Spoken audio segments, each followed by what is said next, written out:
મધ્યપ્રદેશ અને ગુજરાત બંને રાજ્યોમાં ભાજપની સરકાર છે, છતાં 23 વર્ષથી એક વિવાદનો ઉકેલ નથી આવી રહ્યો. વિવાદ સરદાર સરોવર ડેમ યોજનાના ડૂબ વિસ્તારમાં આવેલા મધ્યપ્રદેશની સરકારી જમીનનો છે.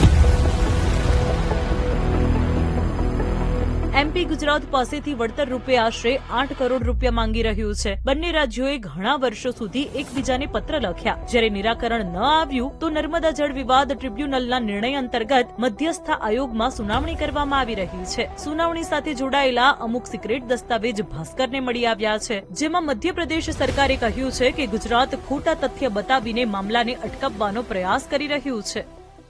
विवाद की शुरुआत वर्ष 2002 में मध्य प्रदेश सरकार द्वारा गुजरात सरकार को 3 पत्र लिखने से होती है. पत्रों में मध्य प्रदेश गुजरात से सरदार सरोवर बांध के डूब क्षेत्र में आई अपनी राजस्व भूमि, वन भूमि और वन वृद्धि क्षेत्र के लिए 281 करोड़ रुपए के मुआवजे की राशि की मांग करता है. ગુજરાત સરકારના ઇનકાર બાદ આ મામલો મધ્યસ્થતા આયોગ સુધી પહોંચ્યો છે. મધ્યસ્થતા આયોગમાં અત્યાર સુધીમાં શું થયું? એમપીએ 2 સપ્ટેમ્બર 2006ના રોજ મધ્યસ્થતા આયોગને પત્ર લખ્યો.